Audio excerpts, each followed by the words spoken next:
बिस्मिल्लाहिर्रहमानिर्रहीम। इमाम जाफ़र सादिक अलैहिस्सलाम ने फरमाया, 100 मरतबा ला इलाहा इल्लल्लाह कहने वाले का अमल तमाम लोगों के आमाल से बरतर है, मगर ये कि कोई 100 मरतबा से ज़्यादा ला इलाहा इल्लल्लाह कहे।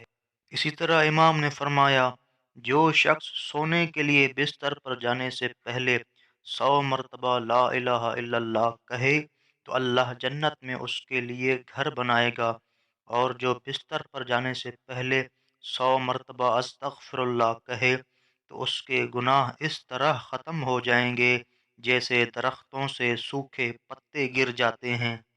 और इमाम मोहम्मद बाक़िर अलैहिस्सलाम ने फरमाया, हज़रत जिब्राईल अलैहिस्सलाम रसूल खुदा सल्लल्लाहु अलैहि वसल्लम की खिदमत में हाज़िर हुए और कहा, अगर आपकी उम्मत में कोई शख्स ला इलाहा इल्लल्लाह वहदहू वहदहू वहदहू कहे, वो खुशबख्त होगा।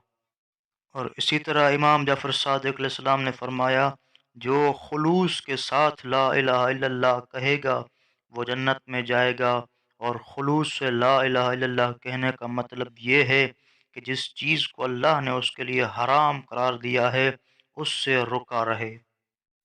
तालीमात मोहम्मद व आल मोहम्मद अलैहिस्सलाम घर घर पहुँचाने के लिए हमारे चैनल शिया लाइब्रेरी को सब्सक्राइब करें, और वीडियो पसंद आई हो तो लाइक करें, और चैनल को मज़ीद बेहतर बनाने के लिए कमेंट में अपनी राय दें। बहुत शुक्रिया।